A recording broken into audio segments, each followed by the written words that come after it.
beauty of freerun is you can do it anywhere. You just need a pair of trainers and an open mind.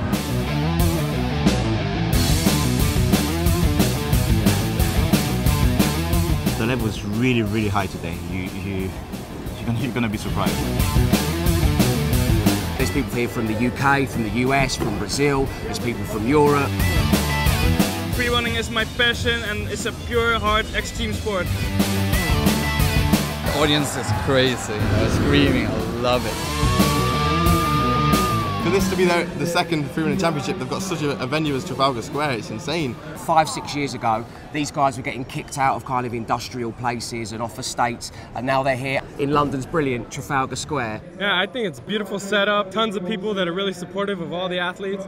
The athletes are supporting each other. There's a nice vibe of showmanship. Like before we're even marking these guys, they're kind of going, hey, have a little look at what I can do. Oh, you can jump the gap, that's great. Well, I can do a double flip side over the gap, so have a little look at that. So it's nice. And then there's other guys just sitting around, you know, soon they're going to be up against each other in competition. Right now they're just sat, chatting, having a latte.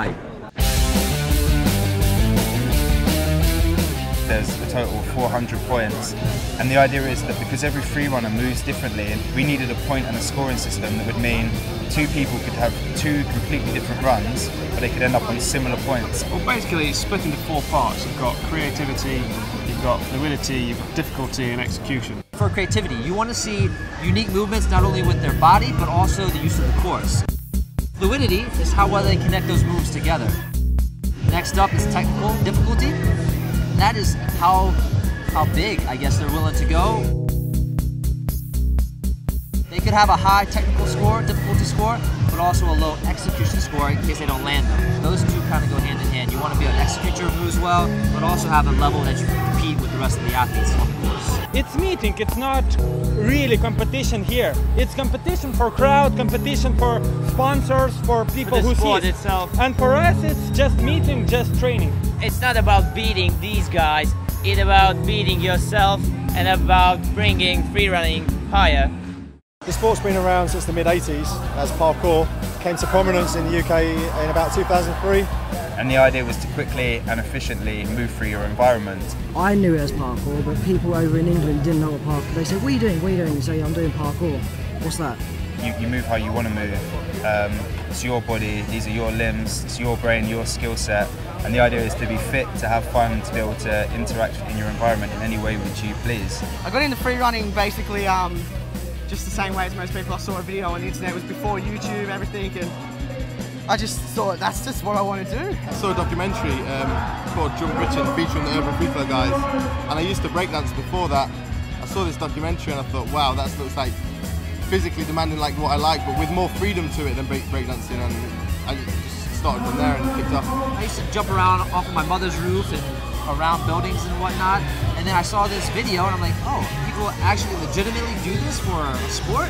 My father was always watching Bruce Lee movies when I was a kid, so I naturally watched them. I wanted to come to London because all my big inspirations, the big guys from UK are here.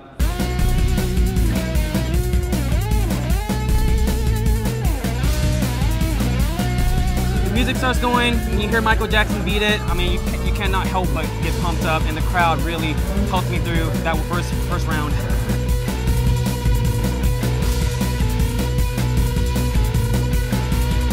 Home crowd, man, it gave me that extra energy, you know. If I was in another country, yeah, I might have died off towards the end, but I finished it, nailed it, I'm so happy.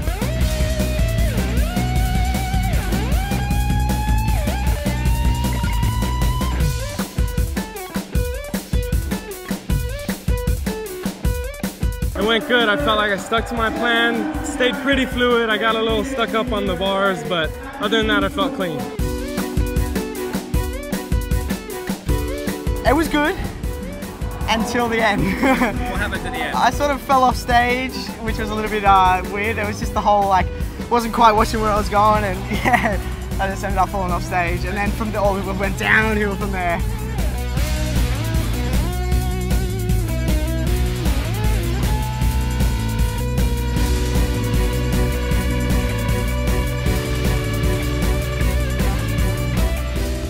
first place, just hopefully it puts me in a position where I can speak out to people and get the sport known in the positive way it should be. Where my friends from in Liverpool, they've given ASBOs out. For anyone that doesn't see doing parkour, they're getting an ASBO.